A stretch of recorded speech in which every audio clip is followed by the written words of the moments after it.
Guided demos are great for showing you the happy path. But what happens when a technical buyer says, "Can I just try it?" They want to click, explore, and poke around at their own pace. And that's where Sandbox demos come in. In this video, I'll explain what Sandbox demos are, when they're the right choice, and how they differ from guided interactive demos. Guided demos are like a museum tour. You follow a set path, see the highlights, and a narrator explains what you're looking at. Great for first impressions and for high-level understanding. Sandbox demos are like being handed the keys. You can go anywhere, you can try anything, and see how the product actually feels in your hands. Both have a place in your demo strategy.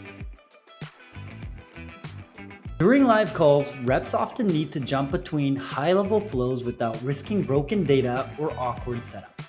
A Sandbox demo gives reps a controlled, resettable environment with preloaded and personalized data per lead, so they can quickly demo the high-level workflows, roles, or use cases that matter the most. This helps them deliver confident, real-time exploration tailored for each buyer.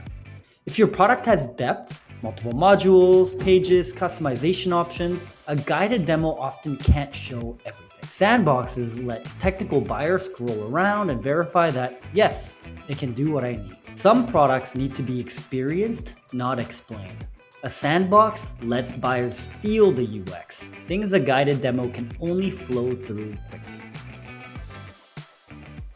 Sandbox demos let technical buyers explore your product hands-on in an emulated, controlled experience, building confidence that guided demos often can't match.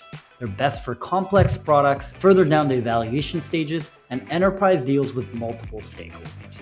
But they're not standalone. Often you'll want to pair them with guided intros or guided demos to set the context. In the next video, I'll cover how to actually build a sandbox, what to clone, what to exclude, and how to keep scope manageable.